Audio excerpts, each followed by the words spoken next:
Good evening and welcome to yet another edition of The Left, Right and Centre. I'm Sanket Upadhyay. Two stories that we are getting for our viewers this evening. Story number one, it's a war which has broken out on history, appropriating history. What was the correct thing and what was wrong being debated and discussed in contemporary, in modern times, in today's day and age. You know, a lot of people offline, of course, because online they're busy fighting or settling this battle. Offline, they say that Savarkar and Gandhi would have actually not fought such a fierce battle as is being fought right now to talk about their legacy. What is this and how does one need to understand this big political debate where Rajnath Singh has commented, has said certain things which all of you are aware about?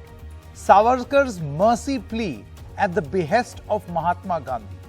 Is this correct or a correction of historical facts or a distortion of history? What is this? We'll have experts across the spectrum to get you their side of the story and then you decide what you think is right. Also on the show, a little later, no bail for Aryan Khan today also. But the big question is, are drug trafficking charges being justified on the basis of WhatsApp chats? Are they admissible in court? And what exactly will the NCB be able to prove on the basis of certain WhatsApp chats? That's going to be our discussion number two. But first, let's quickly take a look at this presentation on how history has been revisited and has eventually become a modern day controversy. Let's listen into what Rajnath Singh said. Difference of opinion आपकी हो सकती है, मगर उन्हें एक हेय दृष्टि से देखना, किसी भी सूरत में इसे उचित नहीं कहा जा सकता, किसी भी सूरत में इसे न्याय संगत नहीं माना जा सकता। वीर सावरकर जी एक महान स्वतंत्रता सेनानी थे, इसमें कहीं दो मत नहीं है। कुछ लोग वीर सावरकर को नाजीवादी और फाशीवादी होने का आरोप लगाते हैं।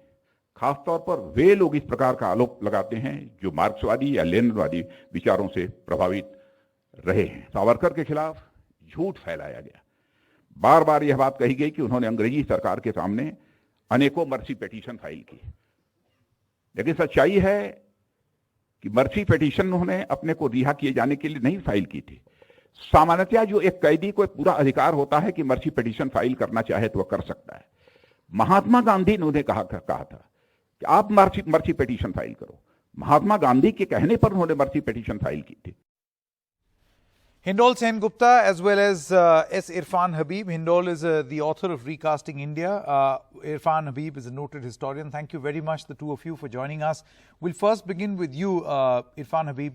Do you think that this is, good evening, do you think that this is an attempt being made to revisit history and course correct it on the basis of new facts or facts already at the disposal but not, not really looked at earlier while writing history, or this is a distortion?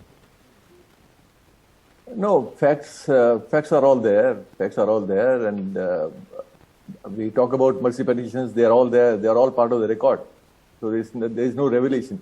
The only surprising and shocking thing is that our minister, our senior minister, uses Gandhi to justify whatever Savarkar did. One may agree or disagree with Savarkar. We have different opinions about that. But the point is, why do you have to actually use Gandhi to somehow justify what Savarkar did? No, that is something new. This has never happened before. It is factually wrong because what he said is actually based on WhatsApp history. History which is very, very popular these days, the sort of history we hear all the time. Because a minister using it is a little shocking for me. And a senior minister. Trolls may use it all the time, no, that one can ignore.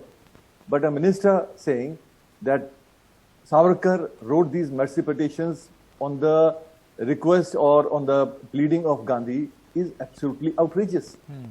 Because Gandhi was in South Africa. First mercy petition was written in August 1911, and then 4 or 5 mercy petitions followed till 1915. Gandhi arrived from South Africa in 1915. Gandhi was not even Mahatma Gandhi till then. No, he becomes popular in India. He was a Gandhi from South Africa. In India, he becomes he commands some respect or some position after Champaran, after Rowlatt Act, this thing, movement against Rowlatt Act. Then finally non-cooperation. Before that, Jallianwala Bagh. So Gandhi was actually nobody till then in India. And this letter, which I have seen today, was written on 26 May 1920. You know, it is there in the corrected volume 17, page 460 to 463. And you read that. The letter begins with a royal proclamation, which says that lots of people have been arrested during the past 2 years. People charged with violence, charged with sedition, etc. But against many, these charges have not been proved. So there is no point in actually keeping them in prison. Also, they should be released. So something like that, one paragraph. So now, you're saying Gandhi, that this is not specifically for it is Savarkar. No, it was a general comment. There are general comments also. There are specific comments also. The title is Savarkar Brothers. No, so it's a very. It was actually maybe I have no proof, but what prompted Gandhi to write this? Maybe the brothers pleaded before him. He may help, because those mercy petitions were already written before 1920. Okay. No, it was not that it was being done for the first time. Then Gandhi says, after making general comments, that people involved in violence, not involved in violence, have been released in Punjab and other parts of India. Why not you release these 2 Savarkar brothers, who are also in prison, and no charge of violence has been. Going to do is the understanding of history as factual as possible over here is what we are going to stick to. So Hindol Sen Gupta, now S. Irfan Habib has listed out what he feels are facts available, documented, and according to him, this is a clear case where the minister distorted history to present his viewpoint. What's your view? Number one, I want to ask Mr. Habib if he has read the books that most recently Vikram Sampath has written.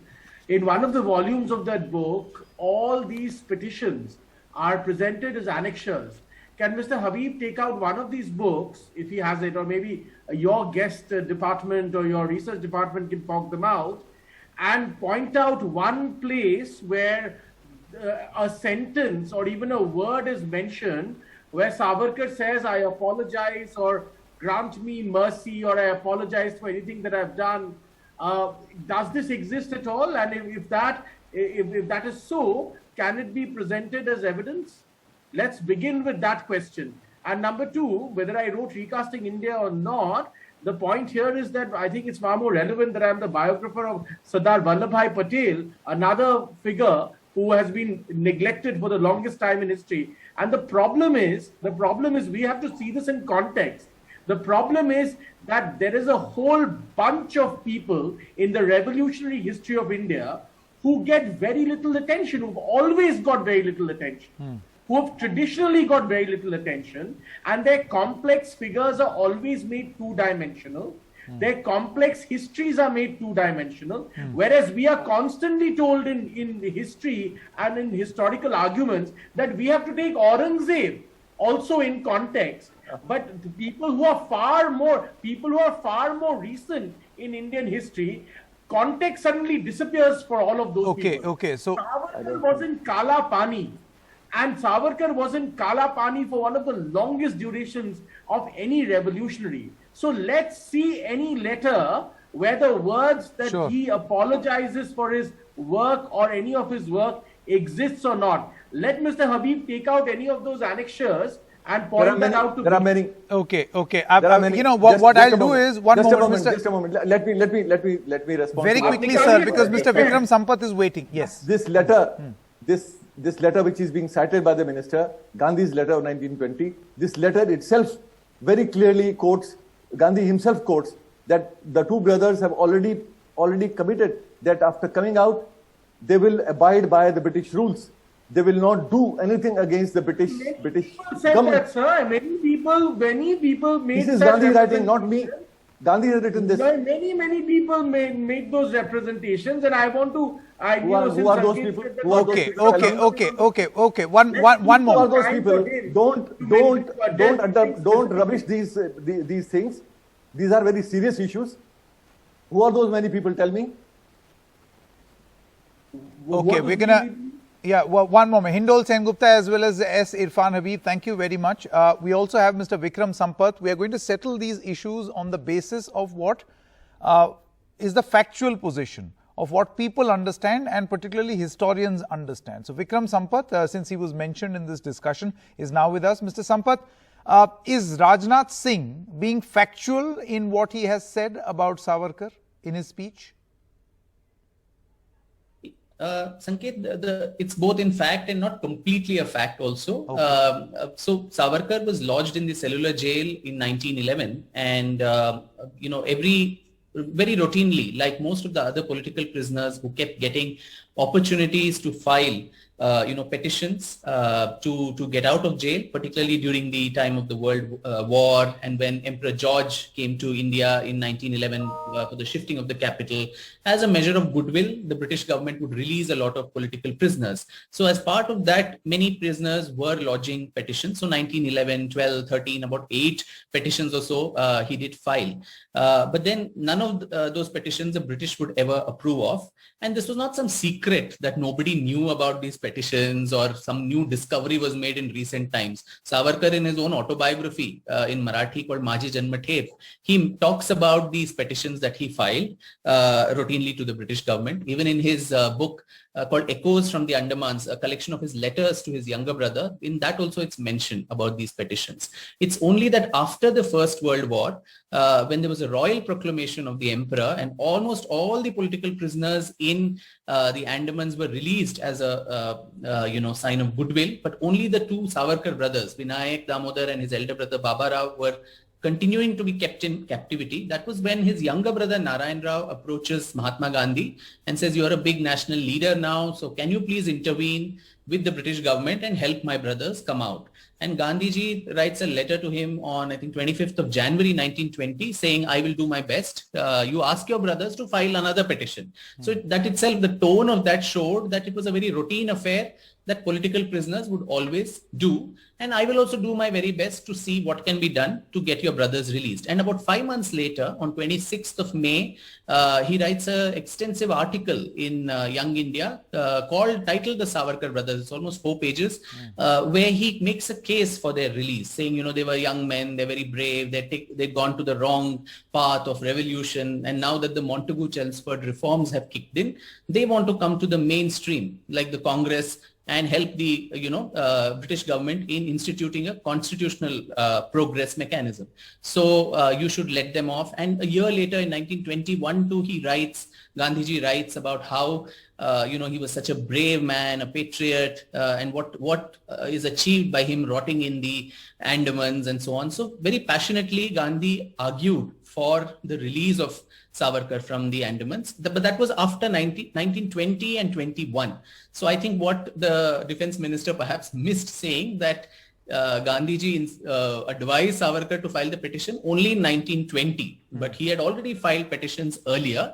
But the fact that he also made this advice only goes to suggest that it was not some taboo thing that, oh my God, it was such a act of cowardice or treachery or something to file a petition. Otherwise, Gandhi would be complicit of the same, allegation that he was actually asking someone to file a petition. So it was a very, very normal, routine practice. Many other revolutionaries in cellular jail, like Sachindranath Sanyal and Barin Ghosh, the brother of Aurobindo Ghosh, all of them used to file petitions, especially the leaders of the revolutionary movement. So that was what it was. I think he did not probably complete his entire argument, and that is what probably left some loose open ends for multiple interpretations. Okay. Now, Mr. Sampath, see, many people who celebrate the legacy of Bapu, for instance, his own family, grandson Tushar Gandhi, they say that this is at least an admission by an ecosystem or a certain section of people who are celebrating Savarkar's legacy, that they finally admitted that he did apologize, or he did seek a mercy petition, which was denied all this while and also politically hushed up. See, the politicians will say what they say. As a historian, I have nothing to do with what their politics and what each one keeps having this slugfest. But as I said, it was something that was in the public domain, and he himself had written it in his own autobiography. So if that was something to be very, very ashamed of or kept under the wraps, he would not have done that. All the details of what all he had asked in the petition also, he had mentioned in both his autobiography, Maji Janma Tape, and also Echoes from the Andamans. And these things were in public domain all the time. And so there was such a healthy, regard and reverence for political leaders across parties. When Savarkar gets released from Ratnagiri in 1937, the laudatory messages he got from Jawaharlal Nehru, from Subhash Chandra Bose, from Rajgopalachari, who actually sent him a message saying, I had written his biography. Rajgopalachari had actually penned Savarkar's biography. And so also the left parties, S.A. Dange and M.N. Roy and so many others, who all said we don't, we are not in approval of his ideology of Hindutva, but we appreciate his sacrifices and his contribution to the country. I think that, and also when Savarkar died in 1966, the kind of laudatory messages that Indira Gandhi had for him, that his, he had a very unique and daring role to play in the, fight against the British, and he was cast in the classic mold of a revolutionary. She brought out a stamp in his honor. She gave 11,000 rupees from her own personal account for a memorial fund. She got a documentary film made on him from the INB ministry. So somebody who was a traitor and a British stooge and a Gandhi murderer, an Islamophobe, and all these terms we use today, why would one of the tallest and the most strategic, leader like Indira Gandhi do that? At the best, as a homily, she could have just said, okay, an obit column, which everybody says, but she went over and above, and she said he was an inspiration for countless people. So this rancor, this mudslinging and all of this, it's more a recent phenomenon, Sanket, and I don't think, and it's contemporary politics that's playing itself out and intruding in a very, very perverse way, ruining the legacy of a historical character, and history in the process becomes a sad casualty. Okay. Now, Mr. Sampath, there is also criticism that this is perhaps an attempt to rewrite history as we know it, or at least start a discourse to alter or change history. What is your view on rewriting history? And also, is it necessarily a bad thing if it were to happen? No, history as a discipline is something that is never cast in stone. If everything that we know was already there and inscribed in some rock somewhere and we had nothing to change, then we historians would go out of job. So the very nature of the discipline is a revisiting, reevaluation of the past. And some famous historian had said all historical accounts are interim reports. So to that extent, there's constant revision in the wake of new evidence, in the wake of new documents, and so on. So having said that, I mean, every year we have a new biography of, say, Mahatma Gandhi or Pandit Nehru or Patel and so many other leaders of our, nationalist movement. But the last biography before mine came out was a comprehensive biography written only in the 1960s when Savarkar was still alive, by Dhananjay Keer. And between then and now, a man who was so relevant, whose ideology, Hindutva, is in a political ascendant in the country, and who, as I said, intrudes today's political discourse like few other people of the past do. But an academic study of him or a biographical account of his life and what he stood for, his original accounts, which he wrote extensively in Marathi, none of that being accessed by mainstream historians, and polarization on both sides, even those who eulogized him or those who demonized him. I think both sides did not really study what exactly did he say or stand for. And that was the sad thing. Now it's good that at least these voices are being heard. for the longest time, I think we've been fed this story that the freedom struggle is a very linear, simplistic, monochromatic narrative of a non-violence movement.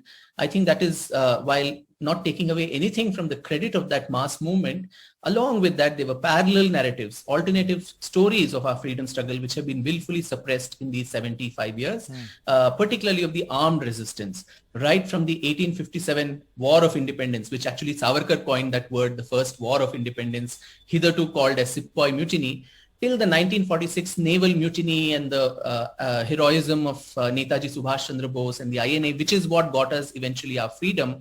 There was an unending chain of Sashastra Kranti and armed revolution, tribal revolts, sannyasi revolts, all of this in different parts of the nation, which have not got its due in the story of the freedom movement.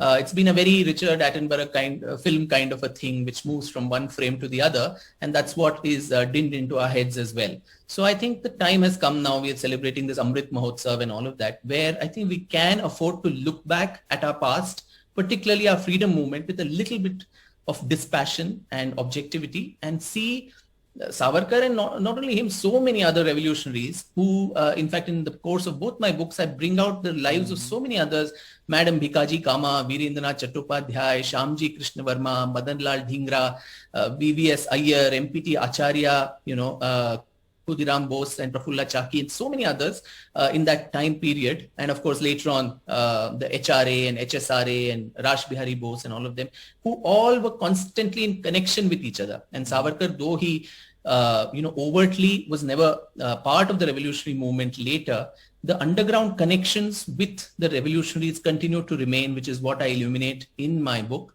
Which is why the British always distrusted him.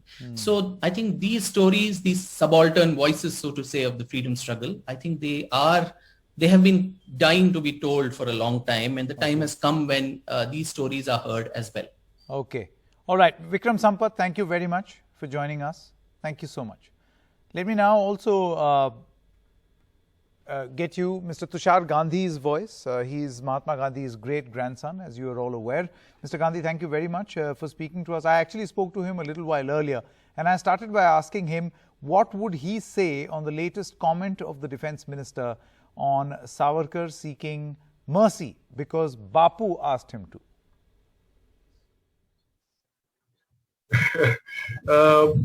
I could have laughed it off because the first reaction was that I was tickled by it. But then I realized that this is not a foolish statement. It is not a statement of ignorance. It is a very well planned strategy of disinformation that has been going on for the past 7.5 decades now, ever since Bapu was murdered. A campaign of lies has been orchestrated to make people believe the untruth. And this is the latest episode in that. So I realized that we needed to respond to it. And one of the ways to respond to it is by citing incidents, well-reported incidents from Bapu's life itself. And if you permit me, I would like to mention that over here at the moment. This happened in South Africa in 1908 when Bapu was arrested for the civil disobedience movement and imprisoned. And while he was in prison, Ba fell critically ill. And at one point of time, everybody thought that she would not survive.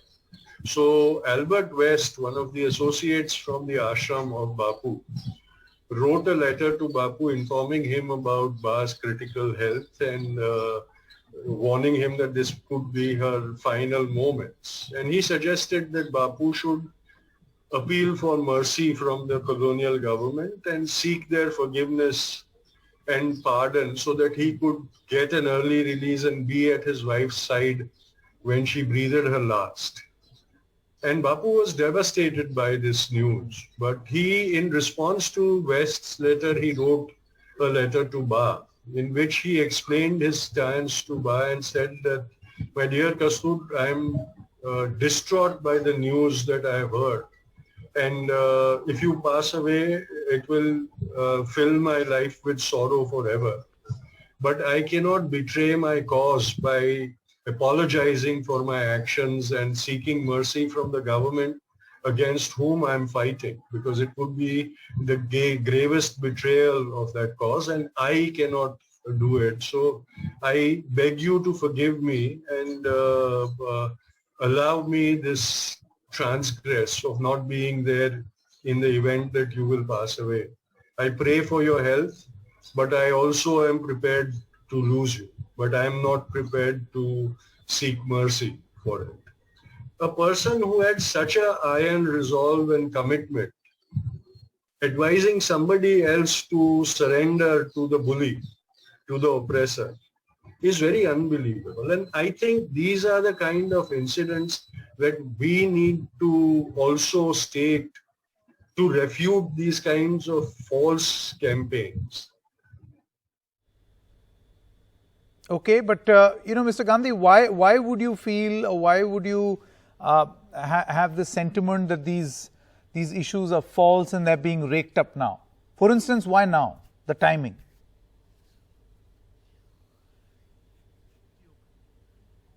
Well, there are other critical issues on which the government does not want its citizens to focus. And they have realized that, these kind of, bubbles can distract the people for at least a few days or a few hours, and that gives them a reprieve. So this is the campaign to hide their own inefficiencies and blunders. Mr. Gandhi, one last question. Some historians that we have spoken to also say that this is actually the reality, and how we knew Savarkar all this while was concocted history.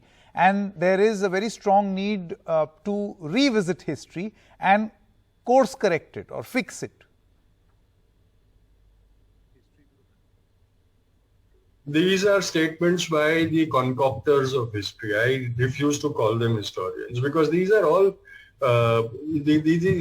recorded events in the history of a person who was one of the most transparent persons ever to live, not only in India but in this world. And his history was recorded by his contemporaries, not by later day historians. It's all there. Right from the time that he was alive, these records were happening. And if there is somebody who disbelieves that and says that the lies were fabricated right from the time that he was alive, then I refuse to acknowledge them as historians. All right, Tushar Gandhi, thank you very much for joining us. Just a short while ago, I also spoke to the grandson of Vinayak Savarkar, Ranjit Savarkar. Let's listen in to what he had to say. Ranjit जी नमस्कार, आपका स्वागत है NDTV में। मैं आपसे सबसे पहले सवाल यही पूछना चाहता हूं कि राजनाथ सिंह ने जो बयान दिया है उस पर आप क्या कहेंगे? जी देखो, मेरे पास एक पत्र है गांधी जी का, जनवरी 1920 का।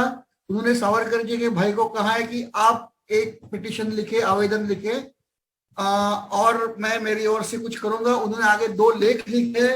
वो दोनों लेखों में ये स्पष्ट दिखता है कि सावरकर जी ने जो भी पिटीशन की, पहली पिटीशन की 1913 में, फिर 14, और ये सभी पिटीशन अन्य क्रांतिकारियों के रिहाई के लिए, general amnesty for all the revolutionist थे।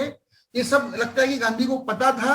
एंड ही सेज कि सावरकर जी का जो कहना है कि अगर गवर्नमेंट चांस दे तो हम भी शांति से वार्ता करना चाहते हैं, इस पर विश्वास रखना चाहिए और इन्हें छोड़ देना चाहिए था। So what the thing more important is the fact that Savarkar has submitted the application not only for his release, but उनके जो साथीदार थे उनके सबके उनको छोड़ने के लिए उन्होंने एप्लीकेशन की थी, और इससे गांधी सहमत है। ये गांधी का जो लेटर है 20 का, और उसके बाद उनका एक सावरकर ब्रदर्स नाम का एक आर्टिकल है, volume 20, page number 3 of complete work of Mahatma Gandhi. उनका लेटर है volume 19, page number 348, volume 19 of complete works of Mahatma Gandhi, और नोट्स है उनके जो 6 अप्रैल 1921 में लिखे, वॉल्यूम 23, 157 पेज। तो ये कोई किसी ने ढूंढ के नहीं निकाला। ये जो पेपर्स है, ये गांधी की जो ऑर्गेनाइजेशन, एक गांधी सेवा ऑर्ग है, गांधी सेवा .org, इन्होंने इसे संकलित करके पब्लिश किया है।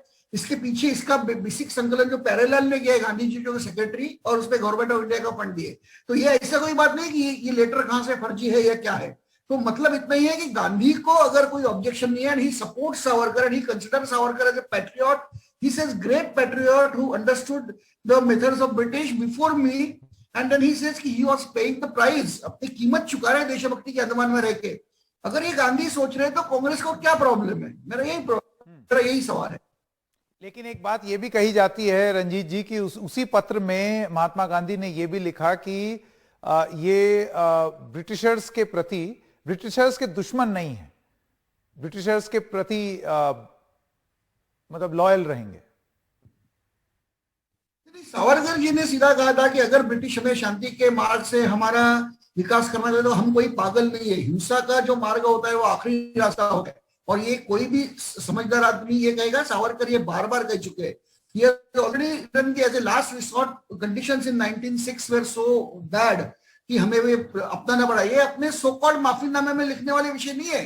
सावरकर ब्रिटिशों को ब्लेम कर रहे हैं कि मुझे हथियार उठाने पड़ेगा। और अगर आज आप हमें साथ मिलकर विकास करने का चांस दे रहे हैं तो हम करेंगे। गांधी भी क्या कर रहे हैं? गांधी तो हर बार कहते हैं कि there is no other person loyal than me, कोई भी मुझसे, मेरे से कोई भी दूसरा भारतीय ब्रिटिश निष्ठ नहीं है। ये 1920 में उन्होंने एक लेटर में लिखा था। ऐसे कई लेटर में उनके निकाल लेता हूं। मगर गांधी जी जब मानते हैं, वो जो परिस्थिति थी, जो गांधी जो देख रहे थे, आज हम 100 साल पहले डिस्टॉर्टेड व्यू से देखते हैं। हमारे पास रिकॉर्ड्स नहीं है, पूरे रिकॉर्ड्स नहीं है। तो ये गांधी को जो फैक्ट्स मालूम थे, उनके आवेदन पत्र वगैरह। मैं आपसे ये जानना चाहता हूं कि अभी आप भूमिका है, उनका विरोध नहीं था। ठीक है, तो कांग्रेस किसी ऐसा क्या हो गया कि आज एकदम वो लेटर आक्षेपार्ह हो गए? रंजीत जी, आपको फिर क्या लगता है, आपका मुख्य आरोप क्या है? आपको लगता है कि वो इतिहासकार जो ये कहते हैं कि इतिहास को पलटने और बदलने की कोशिश कर रही है भारतीय जनता पार्टी, वो सही हैं, या वो इतिहासकार जो कि ये कहते हैं कि इतिहास को सही दृष्टि से प्रस्तुत करना जरूरी है और अब जो साक्ष्य और आ रहे हैं, अब जो फैक्ट्स आ रहे हैं, उनको भी इतिहास में सम्मिलित करना चाहिए? अभी तक इतिहास दबा कर रखा गया, कांग्रेस ने इतिहास को आगे ही नहीं लाने दिया। और अभी के जमाने में कुछ 5-10 साल में सावरकर जी के ऊपर कई इतिहासकारों ने लिखा है। विक्रम संपत है, पुरंदरे जी है, और अभी फिलहाल अभी जो कल किताब पब्लिश हुई, इन्हें this is based on documentary evidence. तो अगर डॉक्यूमेंट्री एविडेंस ओरिजिनल आर्काइव से कोई हिस्टोरियन निकाल के लाता है तो वो उसका एनालिसिस करना चाहिए। और हमारी आज की पॉलिटिकल विचारधारा क्या है, इसके ऊपर हम किसी भी आदमी के उसके नियत पे नहीं शक करना चाहिए, क्योंकि ये इजीएस्ट वे। अगर हम उसका प्रतिरोध नहीं कर सकते, उसका वैचारिक विरोध नहीं कर सकते, तो उसका चारित्र हनन करो। ये कांग्रेस की पुरानी नीति है। तो मुझे कि उनको लगता है कि हम सावरकर का चारित्र हनन करेंगे, उन्हें हम कहेंगे कि वो माफी भी रहे। तो उनकी फिलॉसफी जो आज भी है, उनकी हिंदुत्व की जो फिलॉसफी है, उसमें हिंदुत्व को सब लोग धार्मिक मानते हैं, मगर सावरकर जो आप पढ़ेंगे तो उसमें धर्म की कोई व्याख्या ही नहीं है। उन्होंने कहा है कि राष्ट्र को सर्वोपरि जो मानता है, मतलब पवित्र भूमि जो सर्वोपरि है मेरी, और जो भूमि मेरे पुरखों की भूमि में है, बस दो ही इसमें कंडीशन है कि मेरे पुरखों की भूमि चाहिए। और मैं रंजीत जी जाते जाते आपसे ये पूछना चाहता हूं, बहुत सारे इतिहासकारों का ये मानना है कि व्याख्या उन्होंने दी है। जी रंजीत जी मेरा एक सवाल है आपसे। तोड़ नहीं, इसलिए उनके ऊपर आज ये हमने हिंदुत्व की व्याख्या पे तोड़ नहीं सकते, तो सावरकर जी के ऊपर करो, पर्सनल अटैक करो। जी नहीं रंजीत जी, काम है सोशल रिफॉर्म्स, उन्होंने जो काम किया है उसके ऊपर आज बोल नहीं सकते, तो गांधी हत्या के बारे में बोलो। ठीक है रंजीत जी, मैं आखिरी सवाल आपसे पूछना चाहता हूं, और वो सवाल ये है कि एक बात ये भी कही जा रही है कि जब 1911 में उन्होंने पहली बार ये माफीनामा मांगा और महात्मा गांधी आए ही देश में 1915 में, तो उनके कहने पर माफी मांग ली, ये आर्गुमेंट प्रस्तुत करना क्या पूरी तरीके से सही है? वो महात्मा गांधी के आने से पहले ही माफी मांग चुके थे। मैंने कहा है कि 1920 में गांधी ने लिखा कि आप एक ऐसा आवेदन दो, ये मेरे सर। और मैंने कहा है कि गांधी को उनके प्रीवियस एप्लीकेशन के बारे में पता था, और उन्होंने रेफरेंस करके किया है कि ब्रिटिश सरकार को ये पढ़ के छोड़ना चाहिए था। So what I mean to say कि गांधी ने इनके माफीनामे को अप्रूव किया है, विरोध नहीं किया है। और गांधी ने अप्रूव किया, विरोध नहीं किया, तो ये गांधी भक्तों को क्यों विरोध है? यही मेरा सवाल है, सीधा सवाल है। मैंने कभी नहीं कहा कि सावरकर ने गांधी के कहने पे एप्लीकेशन किए। ठीक, सावरकर ने गांधी को एक एप्लीकेशन करने को बोला, इसका मतलब है कि ही अप्रूव्ड दैट पाथ। और कांग्रेस की राजनीति आवेदन की राजनीति थी। कांग्रेस पूरी राजनीति कांग्रेस की शुरुआत से आखिर तक आवेदन ही तो करते आए ये। जी, रंजीत सावरकर जी, आपका बहुत बहुत धन्यवाद हमारे साथ जुड़ने के लिए।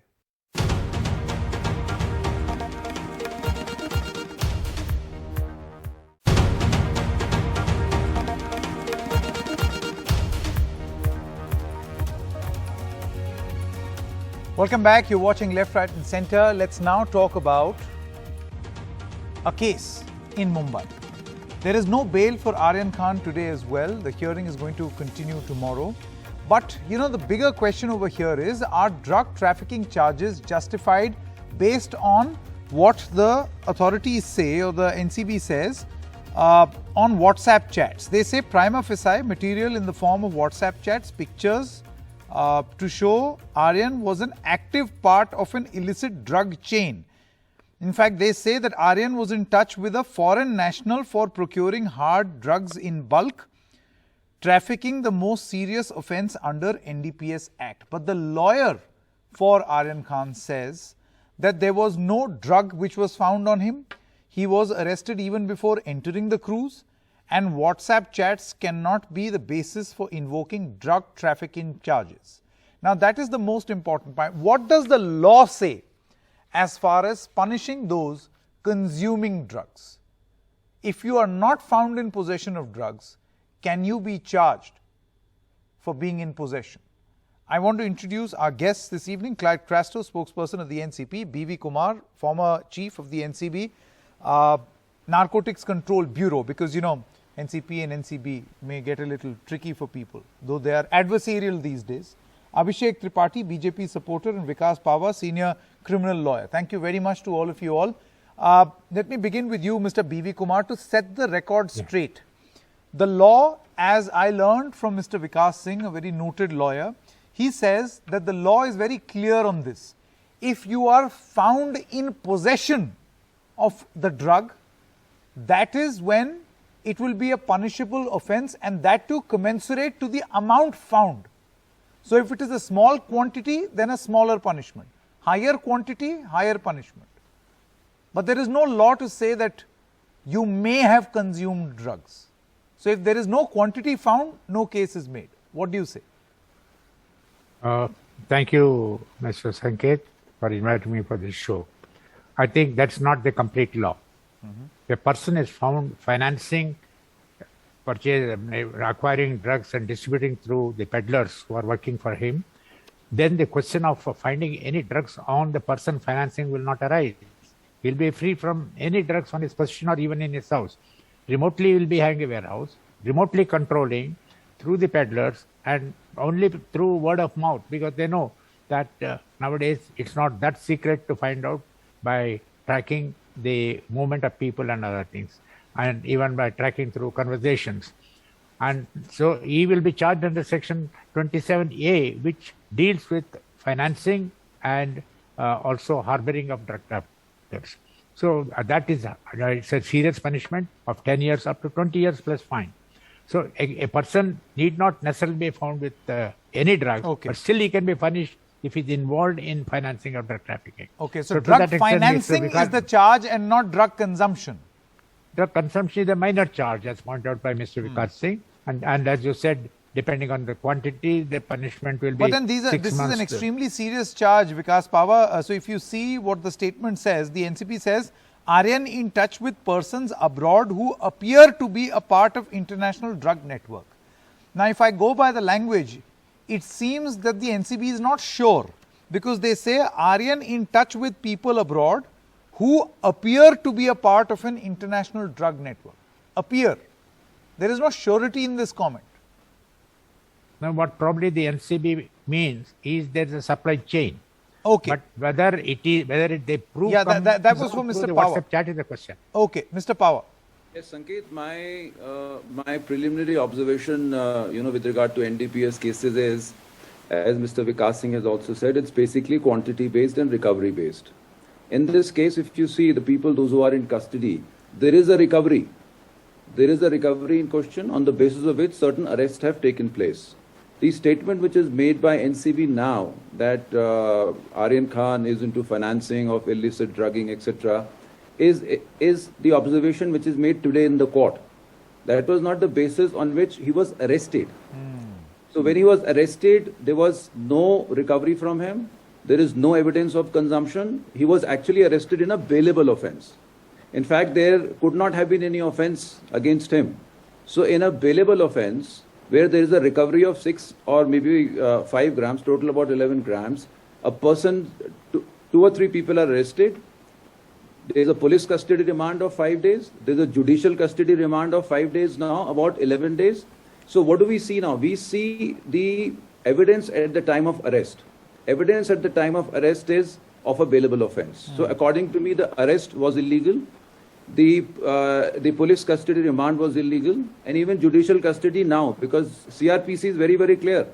When a person is arrested in a bailable offense, he has to be. No, but then now, as Mr. and B.V. there. Kumar is also saying that it appears that the story has shifted. Now it is more about drug trafficking, drug financing. But there is no evidence. Yes, as of this moment, no evidence. Drug trafficking. There is Yes. absolutely no evidence. Okay, Clyde The Castro. statement itself, you have just read the statement. The statement says he's in touch with certain people who are involved in drug trafficking. Whether he is involved in drug trafficking appear or to not, be there a is part. evidence. Appear to be a part. Yes. So it is all speculation. The problem in our country is the accused is arrested first and then the matter is investigated. Otherwise, the law is you first have to collect evidence. Okay. There has to be a grave suspicion against a person. Only then a person should arrest Okay, him. Clyde Castro. Out here, you have arrested It's the other someone, way kept around. somebody behind bars, and then you are saying that he is involved, but you don't have any Clyde evidence. Castro, That's then in easy to understand terms, is this a shifting of the goalpost, that you first arrested him for something and then when you felt that you cannot prove those charges, so you added a new charge, like this new angle, where he is Sanket. in touch with persons abroad who appear to be a part of an international drugs network. Appear. So therefore, Sanket, it's very Sanket, clear that they don't can I- have any it's a question evidence. for me? Okay. Don't Okay. have any evidence Clyde. of his involvement. The people who are Yes, involved in illicit yes, drug- Mr. Pava, that trafficking. question was for Clyde Castro. Yes. Okay, Sanket, before I start, it's Clyde Crasto. So just a little correction, Crasto. Sure. Okay, now we've Correction been made. talking about all, we've been talking about all this for a while now, and that's the whole point. The whole point is, the NCB has started working on sensationalism. In the 35 years of the NCB that since its been inception, they've done some wonderful job. But if you go back to 1 year ago, or last 1 year or 9 months, they're only targeting Bollywood. They're looking at somebody getting 2 grams, 4 grams from. Yes, you have to catch people with 2 grams, 5 grams. But the larger picture, they're not doing because there's no sensationalism there. So all these cases that have gone by in the past 1 Well, year, how about whether this it's Riya extremely Chakravarti- serious charge? Clyde, how about this very serious charge that he is now in touch with people abroad who appear to be a part of an international drug network? Well, now that's for the court to decide and the judge to decide. I mean, they're putting their side across. But tell me something. In the past, they have charged a lot of people with a lot of things like this. But where did it stand in the court? It didn't stand the test of time. They called Deepika Padukone, Arjun Rampal, and all film stars, and they've been to the NCB office. And they've been charged, but nothing's come. There's no end result of all this thing. I'll tell you one thing that I want to make this very clear. Before the BJP spokesperson, I think is there, they'll come out and say, Mr. Nawab Malik is doing this because he has an axe to grind. Now, Mr. Nawab Malik's son-in-law, Samir Khan's bail order says there's no evidence of drug syndicate at all.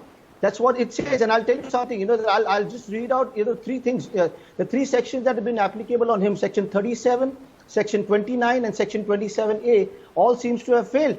There is no connivance seen here with other accused involved. That's what the court order says. The NDPS court is saying that. So you start off with something, then you see that, okay, this is not going to work. Then you go on to something else. You go on to something else. And by that time, you've ruined the life of an individual. Okay. That's what the question is. And one last thing, Sanket. Yes. Just 30 seconds. Quickly, I'll tell you. The important thing is we've raised questions about the involvement of BJP functionaries in this whole case, which the NCB is not coming out and telling you. You have BJP functionaries. Okay, you have have a alleged this before, fraudster. that these are political raids. All this Abhishek is not- Tripathi, I want to come to you now, and before I come to you, some cool questions. Deepali has asked this question where she says, are WhatsApp chats really making him peddlers, racketeers, or traffickers? So this is the question that Dipali has asked. We'll put that on screen right now, there on your screen right now. And question number 2 by Vivek, only WhatsApp chats are there against Aryan Khan as evidence. Now, Mr. Abhishek Tripathi, I want to ask you this. On the basis of a WhatsApp chat, is the NCB going to conclude that there is an international drug network of which Aryan Khan is a part of? This is an extremely serious charge. So surely you need something more than a WhatsApp chat. Sanketji, it is very important to understand and remember the fact that there is a court involved. There is a judiciary involved. NCB is not going to pronounce the punishment to Aryan Khan or anybody who's involved in this. No, but So let's NCB not will have every to time we explain discuss, what they mean or what do they have on Aryan Khan. Let me finish. If anybody is talking about WhatsApp chat, I think it's an evidence in the court of law. Very important fact why he has been arrested. There is a designated court, there is a magistrate and a judge who is deciding the bail will not be given. It's not NCB, it's not BJP. Let me be very clear about this. I don't know why everybody is questioning about the this point, bail. Mr. Abhishek Tripathi, that is not the point that I am making. Also, that may be the NCP's point. My point is this. When the NCB, the Narcotics Control Bureau, says that Aryan is in touch with persons abroad who appear to be a part of an international drug network and can't give him bail as he could influence witnesses, tamper with evidence. Is there any proof to substantiate this point? Because the very word appear. We all, Sanketji, we all know who Aryan Khan is, with all due respect to him and his family. He is very influential.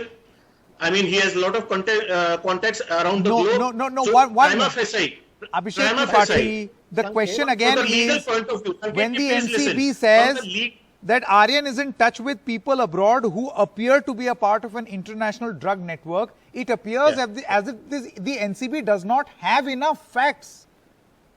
The very fact that they are trying to investigate, they are trying to investigate is the fact that they are working. That's why they need this kind of judicial custody or their custody. That they have to not let him out for him not to tamper with any kind of evidence. I think we'll have to wait till tomorrow so as to get a clear idea of what the court makes of this, because this is a new addition. So far it was him being caught in a drug bust, and now suddenly there is this international drug network. These are serious charges, and we want to repeat right here on NDTV, these are extremely serious charges, and if he's guilty, he must be punished. But then charges must not be pressed simply because if you want to keep someone in jail. So you'll have to prove these serious charges. Thank you very much to all of you all. Stopping for a short break at this moment. News continues on the other side.